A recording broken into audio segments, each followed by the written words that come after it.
Hello everyone, my name is Harshita Khurana and I welcome you on the Mentors YouTube channel. I have done my MSc in Chemistry from IIT Bombay in 2020. आज के इस session में हम बात करने वाले हैं Eicher Mohali की एप्लीकेशन फॉर्म्स के बारे में। IISER Mohali has started accepting applications for integrated MS PhD programme. तो सारी हम डिटेल्स के बारे में बात करेंगे, एलिजिबिलिटी क्राइटेरिया एंड ऑल।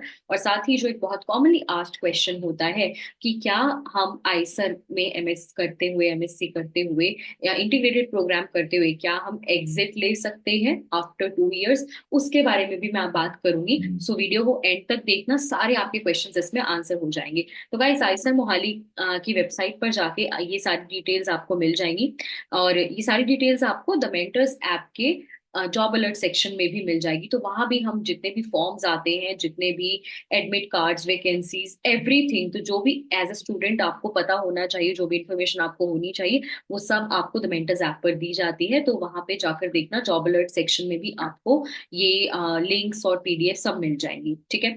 तो admissions to integrated MS PhD program August 2024 has started now. आप यहाँ पे देख सकते हैं। Applications are invited for admission to integrated MSc PhD program in biochemistry, mathematics and physics, 4 fields में IISER Mohali is accepting applications. अब इसमें सबसे पहले बात कर लेते हैं एलिजिबिलिटी क्राइटेरिया की। एलिजिबिलिटी क्राइटेरिया में आपके पास बैचलर डिग्री होनी चाहिए, बीएससी होनी चाहिए। अगर केमिस्ट्री में कर रहे हो तो बीएससी ऑनर्स होनी चाहिए केमिस्ट्री में, या फिर आपके पास बेसिकली नॉर्मल भी अगर बीएससी है तो पीसीएम वाली प्रेफर्ड होती है, बट बायोलॉजी वाले स्टूडेंट्स भी इसमें अलाउड होते हैं, ऐसा कोई प्रॉब्लम नहीं होती। तो अगर पीसीबी भी है तब भी आप कर सकते हो, बट आपके पास केमिस्ट्री होनी चाहिए all through out your 6 semesters. चाहे फिर मैथ्स हो या बायोलॉजी हो, वो मैटर नहीं करता है आइसर में। ठीक है।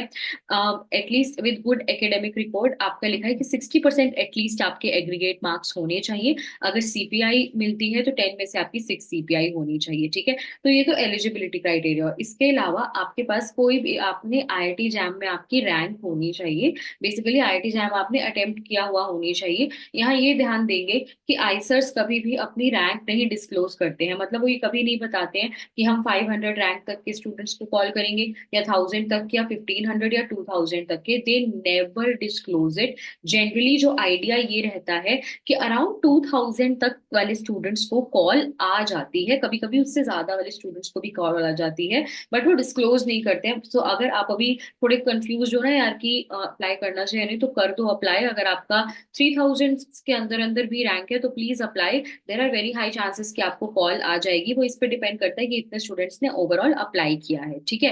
अब बात तो और ये होगी आपकी कॉल आने की, बट ये गारंटी नहीं होती है एडमिशन की, क्योंकि यहाँ पे आपको इंटरव्यू देना पड़ता है। मतलब एक बार आपके पास जैम रैंक के बेसिस पे कॉल आएगी, उसके बाद आपको इंटरव्यू देना होगा, फिर फाइनल सिलेक्शन होती है। ठीक है। अब एप्लीकेशन करने के लिए आपको क्या करना है, यहाँ पे लिंक गिवन है ऑनलाइन एप्लीकेशन फैसिलिटी का।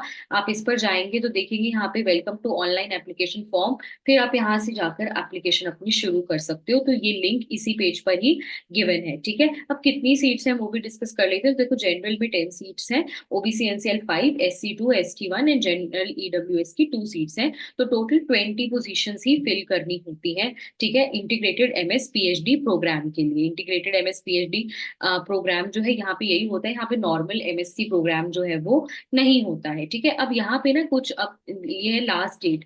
तो लास्ट डेट है आपकी April 14। लास्ट डेट तक मत रुकना। अगर आपके पास आपका जैम स्कोर है तो अभी से अप्लाई कर दो, लास्ट डेट की वेट नहीं करनी। बट 14 अप्रैल लास्ट डेट है आइसर मोहाली में अप्लाई करने की। ठीक है। अब बात करते हैं कुछ एफएक्यूज की, जो आपको इंपॉर्टेंट बातें पता होनी चाहिए। तो देखो, सबसे पहले आपका जो कुछ यहाँ पे फ्रिक्वेंटली आस्क्ड क्वेश्चंस हैं, तो यहाँ पे आपकी ना सारी इंस्ट्रक्शंस गिवन है ऑनलाइन एप्लीकेशन फिल करने के लिए। तो बेसिकली आपको ये बताया हुआ है सारा कि आपको कैसे कैसे सब करना है। फॉर एग्जांपल आपको यहाँ पे गिवन है कि लॉगिन पेज पर जाना है, जो जहाँ जिन फील्ड्स में स्टार लिखा है वो मैंडेटरी है।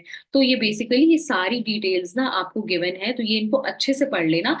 ऑनलाइन एप्लीकेशन भरने से पहले और ऑनलाइन एप्लीकेशन भरते हुए। अब बात करते हैं कुछ एफएक्यूज की। तो यहाँ पे इन्होंने कुछ कॉमनली आस्क्ड क्वेश्चंस के आंसर्स भी दिए हुए हैं। जैसे फॉर एग्जांपल आपको बहुत बार बच्चों को क्वेश्चन होता है कि अभी मैं बैचलर्स कर रहा हूँ और मेरे पास फाइनल सेमेस्टर की मार्कशीट नहीं है, तो परसेंटेज ऑफ मार्क्स में क्या फिल करना है, क्योंकि वहां पे आपसे परसेंटेज ऑफ मार्क्स पूछी जाएगी। तो आपको ईयर ऑफ पासिंग को जो फिल करना है वो ईयर फिल करना है जिससे आप अपनी एमएससी कंप्लीट करो। फॉर एग्जांपल अगर आप इस साल अपनी एमएससी कंप्लीट करने वाले हो अभी 6 सेमेस्टर में, तो 2024 फिल करोगे। और साथ ही परसेंटेज और सीजीपीए में आपको वो फिल करना है कि अब तक की सीजीपीए कितनी है, वो फिल कर दो आपके पास, क्योंकि फाइनल तो होगी नहीं अगर आप 6 सेमेस्टर में हो, तो आप वो फिल कर सकते हो यहाँ पे। ठीक है। देन आपके पास एलिजिबिलिटी क्राइटेरिया के बारे में गिवन है, और भी कुछ और इन्फॉर्मेशन गिवन है। तो ये एफएक्यूज भी आपको यहीं पर मिल जाएंगे, आप इनको भी एक बार रीड कर सकते हो before you go ahead and apply. अब एक बड़ा ही कॉमन क्वेश्चन होता है कि क्या स्टाइपेंड मिलता है? यस, स्टाइपेंड मिलता है यहाँ पे।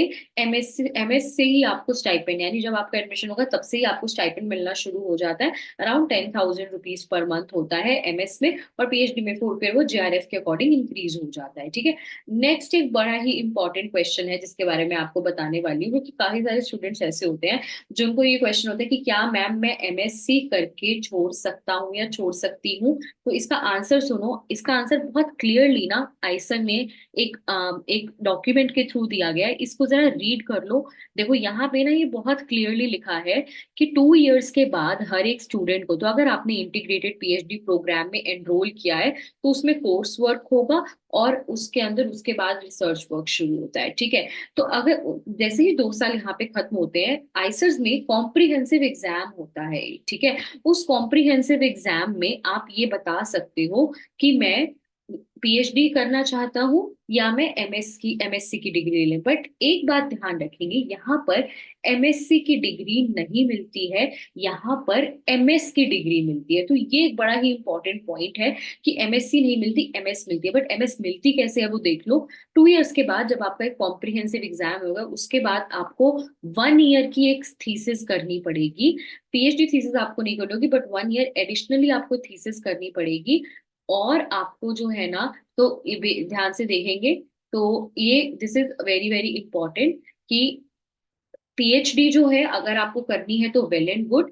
बट यहाँ पे साफ लिखा हुआ है कि स्टूडेंट्स विद सीपीआई ऑफ 6 और more in the course work may choose to comprehend take the comprehensive exam or move towards an exit with an MS degree after completing the MS thesis। तो ये बहुत जरूरी है कि MS thesis complete की जाए, और ये MS thesis होती है 1 ईयर की।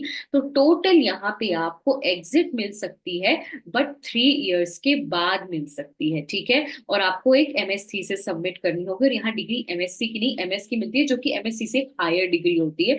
जहां जहां पे भी एमएससी आपके लिए, जहां जहां पे भी एमएससी मतलब एमएससी एलिजिबिलिटी होती है, वहां एमएस भी होती है। तो ये मत सोचना कि एमएस मिलेगी तो हम कहीं के लिए इनएलिजिबल तो नहीं हो जाएंगे, ऐसा कुछ नहीं है।